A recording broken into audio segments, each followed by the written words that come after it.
I live in gratitude every day. I post those to show people that no one starts in an arena. Everyone starts at zero. And the reason why we don't start is not because we're scared of starting at zero. We're scared of people watching us start at zero. We're scared of the opinions of people around us starting at zero. We're not scared of starting from scratch. We're scared of our friends seeing us start from scratch. And I just want to remind people that everyone started at zero. You did, and everyone on planet Earth did. And that means you can do it as much as I have. The purpose is what drives you, because when you're doing your passion, there may not be the result immediately. And so for me, the way I like to explain it is your passion is for you. Your passion is doing something that brings you joy. It could be baking, it could be photography, it could be organizing your kid's birthday, it could be coaching them, at football or soccer or whatever it may be. That could be your passion. But as soon as you start doing it to improve other people's lives, that's where it becomes a purpose. When you start connecting it with making someone else's day better. So instead of just baking for you, you're now baking for the homeless. Instead of just baking for you, you're now baking for the community. Instead of just taking pictures for yourself, you start sharing it so the people who don't have the money to travel that far can now see what it looks like to experience it. All of a sudden, you start to get that feedback and you realize you're meant for more. You're made for more, you're here for more. For me, I would have kept going, and I did keep going for 10 years of sharing it in small rooms because I saw impact on one person. And I think if anyone wants to build a product, a business, a service, a show, you've got to see how it impacts one person before you can impact 1 million people. If your product can't change one person's life, it's never going to change 1 million people's lives, because the feedback you get from that one person is everything. And I always say to people, everyone needs to find their monk. And what I mean by that is, who's the one person you haven't met yet that's going to change the trajectory of your life? Who's the one person who embodies what you believe life is about? It might not be a monk, it might be something else, but everyone has to find that. And for me, mental stability, resilience, and peace, and service to others have always felt like the best pursuits. So mindfulness also means focusing on the outside and the inside. And I think immature mindfulness is like, oh, it only matters what's on the outside. And materialism is, it only matters what's on the outside, right? So I think that's the mistake we make as humans. We think, oh, if I'm spiritual, it means only the inside matters. And if I'm material, only the outside matters. And intentional mindful living is, they both affect each other. If I'm in a messy outside space, I'm gonna be messy up here. And if I have a messy world here, it doesn't matter how clean my outside is, I'll never be at peace. Is if you're gonna try something out, go all in and test it out for 7 days. And if it doesn't work, don't do it again. But the problem is we never go all in, we do it for a day. If I said to you, I really wanna learn about American football, right? I really wanna understand the game. Well, if I come to one game a year, what am I gonna learn? If you go to one meditation a year, what are you gonna learn? I'm not gonna learn anything. But if I sat with you every single day, if I followed you around, if I followed the players around, then I'm actually gonna learn something. The way I like to think about it is, two people can do the exact same thing, but for completely different reasons. Let's say we were at a charity event and two celebrities signed $1 million check for the charity. We don't know what's happening inside their head. One of them signed it because they want to be seen as charitable. The other person signed it because they really believe in the charity. We don't know, only they do. And that's how it works with everything in life. Two people go to the same job every day. One person does it because they love the job, the other person does it to put food on the table. You could see two people dressed in 3-piece suits. One does it because they're insecure, and one does it because it represents who they are and how they want to be presented. No one knows. The only person that knows is the person wearing the suit, wearing the watch, giving the money in charity. Externally, it's both. It could be whatever. And so sometimes we see people and we project our own insecurities onto them. I think in today's society, people would rather be in the wrong relationship than be alone. People would rather settle for less than they deserve than be alone. People would rather be in a toxic relationship than be alone. We've made being alone feel so scary and feel so bad that people don't even think about it. 80% of people will pick out their phone in a crowd just not to feel lonely.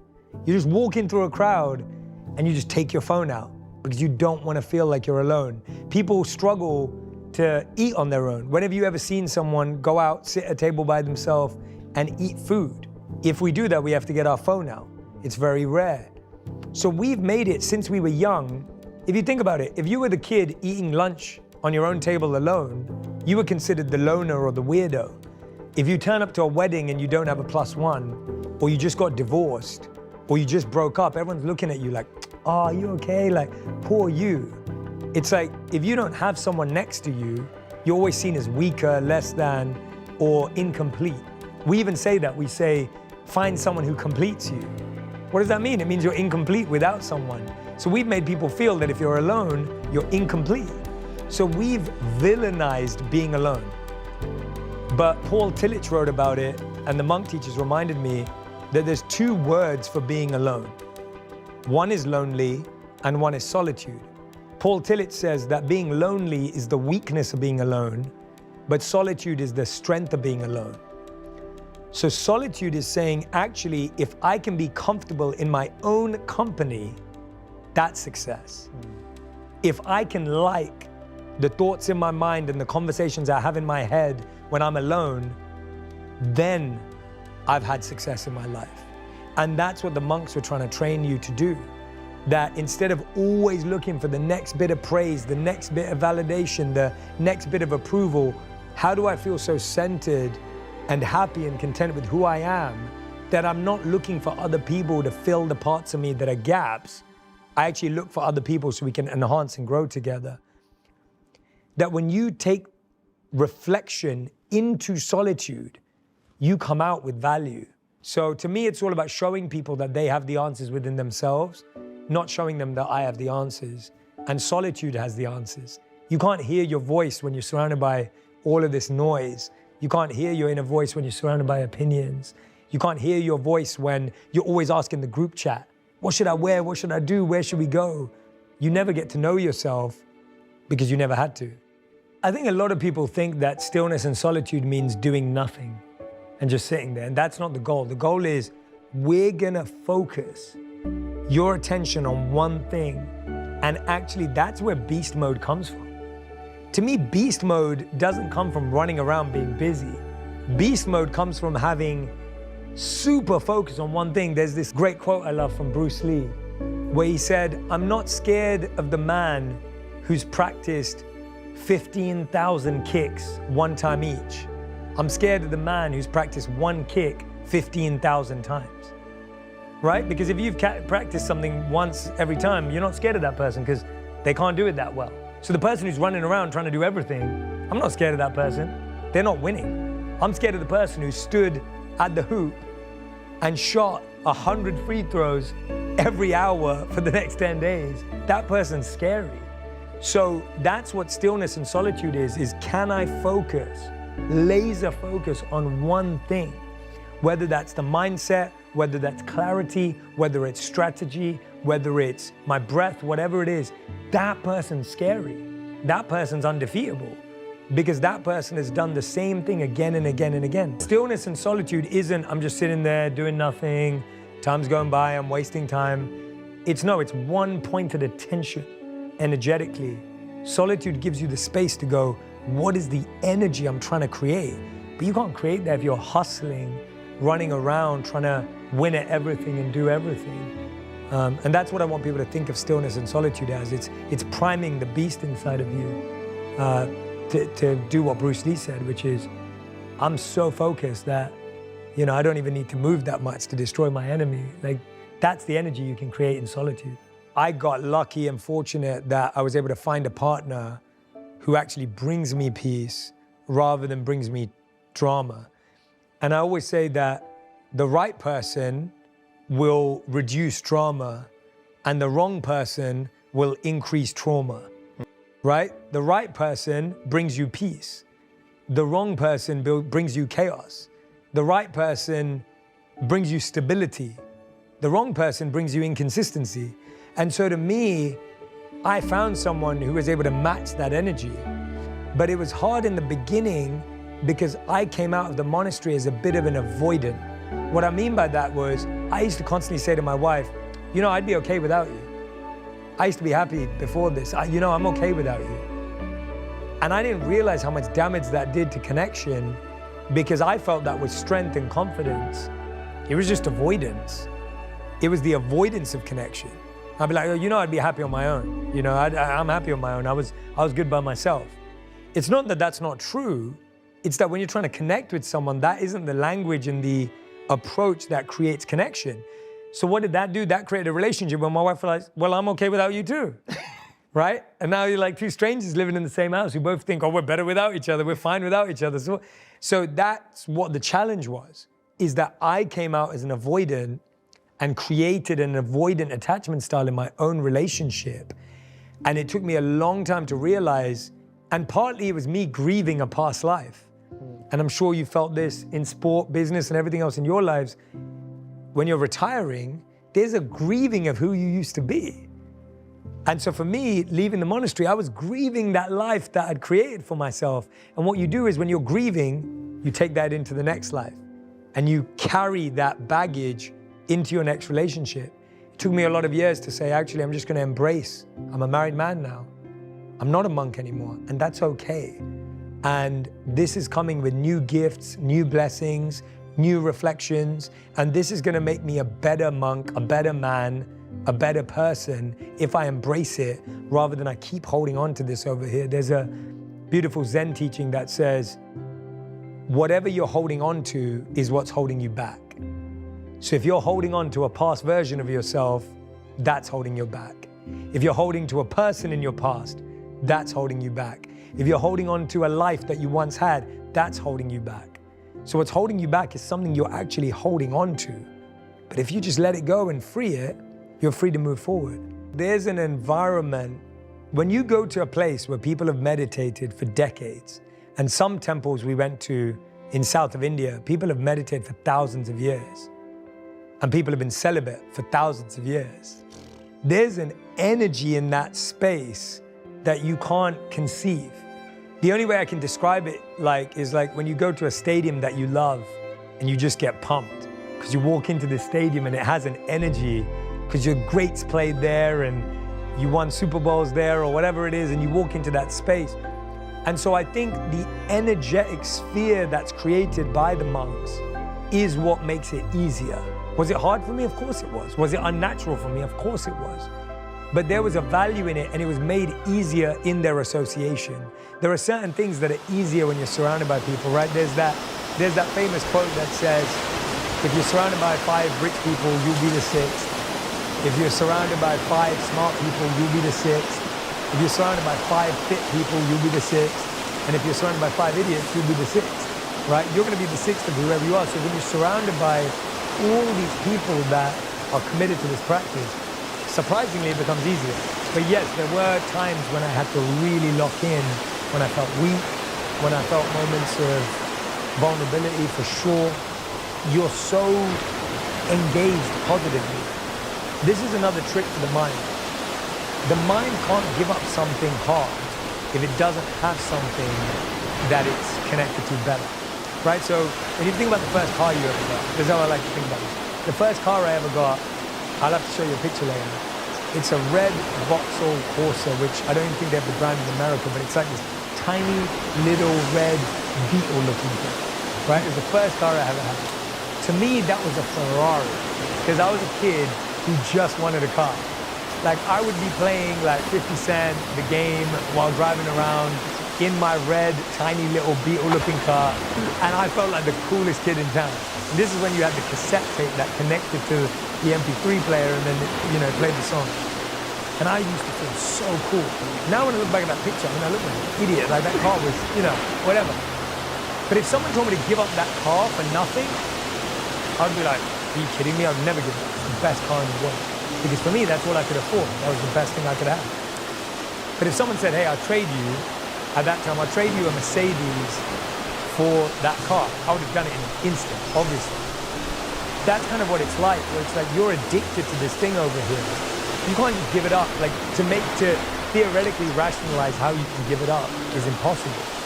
But when someone's offering you something, when it's enlightenment, mindfulness, presence, the greatest emotional and mental mastery, and it's being offered to you, it's because of that it becomes easier to not follow this distraction.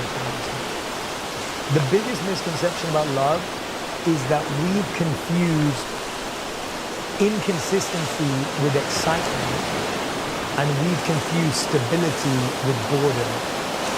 We've confused that if someone shows up with effort, that they're desperate. If someone shows up for us with time and energy, we think they need us. We think that if someone actually has space for us, then they must be delusional.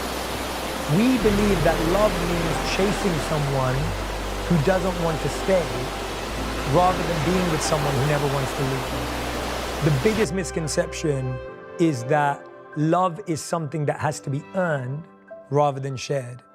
And so what we do is we want to be with the person who keeps us on our toes, right? We've all met people who say, I really want someone with values, but then they chase the person who doesn't give them validation. We've all met someone who says, I really want someone who's affectionate, but they chase the person who doesn't give them any attention. We've all met someone who says, I really want someone who's present, but then you're chasing the person who never shows up on time. We're always chasing the person who doesn't give us what we want because we believe that's love. And that's the biggest misconception. And too many people are chasing all the wrong people, and the right person is standing right there, ready to love them with all their heart, but they're boring, needy, desperate, and I'm not attracted to them. But wait, when you're going to be with someone for 5, 10, 15 years, I want the person who texts me back. I want the person who calls me back. In 5, 10, 15 years' time, I want the person who shows up on time. I want the person who wants to hear how my day was. I don't want the person who's never around. I don't want the person who disappears when it's hard. Like, that's not the person I want. And so people are choosing the 6th month pleasure versus the 60-year presence. You either date, 30 people every 6 months for the rest of your life, or you have one person or 2 people maybe. Because by the way, I also don't like to demonize divorce and breakups, because I do believe it's honestly possible for people to outgrow each other and for people to grow apart.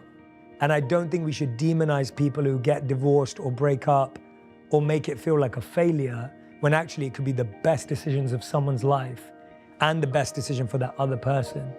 And I think we have to learn in society to be okay with that, because A, 50% of people are doing it anyway, so you're gonna know someone who's gone through it. And B, it's actually, we should realize it's more rare to stay with someone than it is to leave someone. It's way harder to find someone on planet Earth that you actually can stay with than it is to find someone that you probably will outgrow or break up with. So, I think we've got to give people an easier time on that. There's 2 things. The first is everyone at one point in their life will have to let go of someone they love. Whether that be while that person's alive or while that person's about to pass away. Every single one of us is going to lose someone we love. And the hardest realization is when you recognize that you love someone, but you still have to let them go because you didn't have the other emotional skills to keep love. Right? You can love someone, but not be good for them. And someone can love you, but not be right for you, because they don't have the other emotional skills that make love stay. Love's not enough. You need emotional maturity, you need personal mastery, you need self-control, you need compassion, you need empathy. There is so much more needed to make love last. And so a lot of us are going to lose love because we didn't develop those other skills. You lose love to remind you that there are other skills to be developed as well. There are other habits that you need to build as well. And the number one habit that I encourage all people to realize is that we've put romantic love on a pedestal. On planet Earth, we believe that romantic love is the number one type of love. If you look at all the spiritual traditions, they disagree. They believe that the number one type of love is a parent's love for their child. That's the deepest, most unconditional, selfless love that could possibly exist. But in humans, we've said romantic love is better than anything. So someone could be loved by their kid and love their kid. Someone could love their friends and be loved by their friends. Someone could love their brother or their sister and be loved by their siblings, but still feel incomplete because they don't have a partner. And I want to remind people that you need to value all of those forms of love as much as romantic love. Stop putting this hierarchy on love. Stop rating love on a scale of romantic love is the best, family love is second, kids love is fifth. That's what's ruining love in our lives. I think people don't realize how much love they already have. And by the way, that will probably help you find romantic love. Whereas when you walk around thinking, I don't have love in my life, well, guess what? That's all you're gonna see. Everything that is good for me is hard before I do it and easy after I do it. And everything that's bad for me is easy before I do it and is hard after I do it. Getting to the gym is hard. The feeling after leaving the gym is easy. Eating junk food is easy, but the feeling afterwards is hard. So I like to remind myself that if I don't feel like going to the gym right now, that's how it's meant to feel. It's gonna be hard. If I don't feel like eating a salad right now, that's how it's meant to feel. It's hard because it's good for me. So anything that is good for my body and good for my mind is hard to do right now, but it bears benefits afterwards. And anything that is not great for me to do right now, it's gonna be easy, but it's gonna create lots of pain afterwards. Right. And that reminder to me allows me to recognize it's okay, it's hard, because it's good for me. So I turn to that. When it's a bigger thing in life, a mantra that I love is, this only makes the story better. Whenever I fail, or whenever I lose, or whenever something goes wrong, I always say to myself, this only makes the story better. Because if you've failed, you've fallen, you've made mistakes, you're human, it's more relatable. When you tell your story one day, more people will connect to you. Whereas if your story was just win after win after win after win, you're unrelatable. And so it only makes the story better. You have to look at through what's actually changed. So we have more choices, but all the studies show that humans are bad with more choice. The paradox of choice is a recent study that shows how when humans have more things to choose from, they always make bad choices. And so I think there's a big challenge in the fact that now you're exposed to more people. 25, 30 years ago, most people married someone in a 5-mile radius of where they grew up. So your friend knew them, your brother knew them, your family knew them, the person down the street knew them, someone knew them, and that's how you met them. Today, people are getting married to people from different cities, different countries, different cultures, and that comes with a set of challenges. Not that it's bad, it just requires more maturity, it requires more openness and wisdom. And so what I think we need to do is we need to be really clear about the values and vision of the relationship we want, because that hasn't changed. You could have married the person next door 25 years ago, and they could have been abusive. They could have been a narcissist. And they probably were, and we just didn't think about it because people got arranged marriages and they didn't talk about it. It wasn't public knowledge. Just because you married the person next door doesn't mean they were right for you. That wasn't a good thing either. So I think we also have this nostalgic view of, oh, you know, the eyes crossed at the grocery store, and I dropped a bag of potatoes and they came and picked them up with me. And oh my God, it was so romantic. It's like, yeah, but that person was a psycho. People didn't talk about this, right? You have so many marriages that have physical abuse, domestic violence, verbal abuse going on background behind the scenes. No one even knows about it. But oh, we met them next door. They were my sister's friend. Like, you know, it was awesome. Like, we have this romantic view of the past, and I don't think that's healthy either. We have to move with the times. So one of the things I built recently is I partnered up with Match.com to build a values-based matching system. What this does is it allows you to do a short test we created where you get to learn your values, and everyone who joins that part of the app does the same. The goal for this was not to say I want you to find someone with the same values. The goal for me was now at least you can see someone's values up front. And when you meet them, you can check whether their values are aligned. Because here's the thing, no one walks around with their values stuck on the top of their forehead. Right. It takes years to figure someone's values out.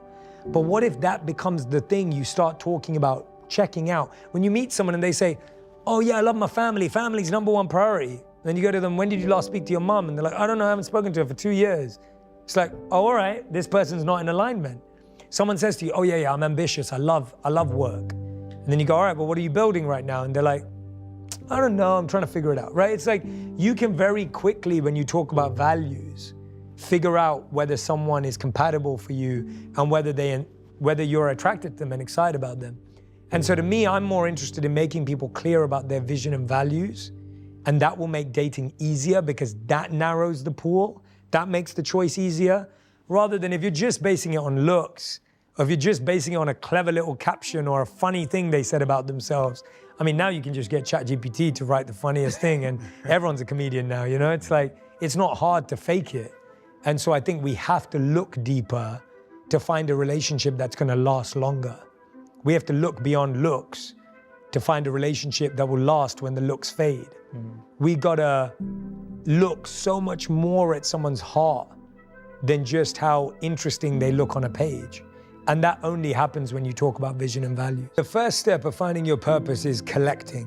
Wherever you are right now, even if you hate your job, collect every skill, every person, every networking relationship. Collect, collect, collect. Literally see yourself as a collector of like gold coins. Even if you hate your job, you hate your career, collect everything you possibly can from this experience. And then move to the next thing and collect everything from there. And one day after you've done enough collecting, you're gonna start connecting the dots. So my first ever job was, I used to deliver newspapers in my area. All my friends who also delivered newspapers, they used to throw them on the train tracks. They never delivered them. So the guy who owned the newspaper company gave me more streets. So what did I learn? I learned when you do a good job, you get rewarded. My next job was I worked at Morrison's. Morrison's is our Walmart, like a grocery store. I used to stack shelves, I used to bring in pallets, I worked back of house. It was a hard job. I learned that not always just working hard leads to great rewards, right? The third job I had, I worked in retail. The fourth job I had, in one sense, after that, my fourth job was being a monk. I learned all the wisdom. I learned all the wisdom that I learned. The fifth job I had, I worked in the corporate world. I worked as a consultant. I learned negotiation. I learned sales. I learned connection. I learned understanding what people wanted and needed in different industries. Today, I'm living my purpose because I just connected all of that. Everything I'm living today is as much management as it is monk, as it is Morrison's, as it is paper delivery. It's all of those things. And people think, no, there's one job that's gonna be my purpose. Everything you do today, everything all of you do today, is this beautiful harmony and synergy of all the experiences you've had. That's what purpose is. And so purpose is not about finding the perfect job or the perfect title or the perfect thing. It's about just collecting experiences, collecting people, and then connecting it one day. Hard work beats talent when talent doesn't work hard. Like that, it's the oldest quote in the book, but it's so true. So for me, I would say that so much of it was nurture. So much of it was nurture. My parents were really scared I was gonna be a shy kid, so they forced me to go to public speaking and drama school when I was 11 years old. I hated it, but I went for 7 years. And when I walked out of there, I didn't know what to talk about, but I knew I had skills, but I didn't have something to talk about. But then when I became a monk, I had something to talk about. So I found the passion with the skills, because skills aren't good enough. What are you gonna do with it? And so I really believe in people nurturing their abilities and people investing in their abilities and people realizing that it's possible for them. So the reason why I love the name of the podcast is because my life is full of pivots. There's not one, everything's a pivot. Yeah. So instead of getting a corporate job, which I was destined to get, I decided to become a monk. That was a pivot. Then, when I was meant to be a monk, I thought I was gonna be a monk for the rest of my life, but I left because it didn't feel right anymore. That was a pivot. Went back to the corporate world. I was just about getting steady in my job. I was gonna get married to my wife. And I went, this isn't my purpose, I'm gonna leave. That was a pivot. Started making videos. When I started making videos, I made these 4-minute videos, they went viral. I wanted to launch a podcast, and every podcast company said, don't do a podcast, people wanna listen to you for 4 minutes, no one wants to listen to you for an hour. So I did it, that was a pivot. Then I had a hit podcast, I wanted to write a book. 14 out of 17 publishers said, don't call it Think Like a Monk, no one wants to think like a monk. I wrote the book anyway, that was a pivot. Then so it's like, my life has just been full of pivots. I actually think all I care about is pivots. That's what we all have to do, and I think the longer you take to pivot, the harder it gets. There's a beautiful quote I read the other day that I love, and it says, the longer you stay on the wrong train, the more expensive it is to get back home. And so actually, the more you pivot, because I started pivoting when I became a monk at 21, 22 years old, because I pivoted that early, I've got so comfortable pivoting. So I would encourage everyone to not be scared of the pivot, because the pivot becomes the platform that creates the next moment of your purpose. Whereas if you stay where you are, that's what kind of crushes everything. And you get more scared to move the more years go by. And so I just keep pivoting. Even now, like, you know, we're trying to do, I mean, we've been talking about this. We're doing TV and film, we're doing production, we're doing all this stuff. And in one sense, someone say, well, Jay, what qualification do you have? I'm like, I just got to keep pivoting. Life's full of pivots. And I've learned that when I look back at my life, the best decisions I made were pivots. They weren't staying in the same place. That was never the good decisions. I want to die having just had these beautiful exchanges, meaningful exchanges with people that I maybe would never have crossed paths with, all because I was trying to help people. And how beautiful is that? Why would I say no to having the opportunity to have this rich life of experiences? It's actually all in your head, because what you label it as is what it becomes. So when I left the monastery, I thought it was a failure. And guess what? That's what it was then. It was a failure. Now when I look back, I see it as a pivot. And often when you're making the decision, it feels like a failure in the moment. More often than not, it will feel like a failure in the moment. But when you look back, you'll see it as a pivot. Because what you realize is that if you keep seeing it as a failure, you'll keep failing. And when I left the monastery and felt like a failure, which I did, I realized that at one point that mindset didn't serve me anymore. There was only so much I could feel sorry for myself. There's only so much I could pity myself. There's only so much I could feel like I wish I was still there.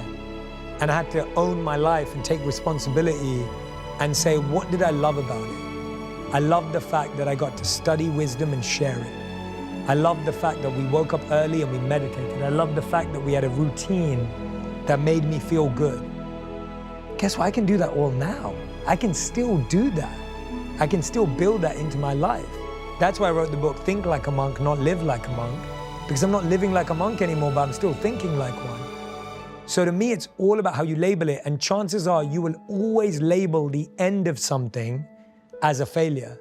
Because again, society has conditioned you to believe that ending something or leaving something incomplete is a failure. So you will in the moment always think it's a failure, but the quicker you realize it's a pivot, the more you'll move towards your purpose. And so I would just encourage anyone to say, if something's no longer serving you, if something's no longer fulfilling you, if you've tried everything you possibly can and you can't save, fix, or solve this thing, let it be. You will feel like a failure, expect it, and then pivot. Allow yourself to feel like a failure and then pivot.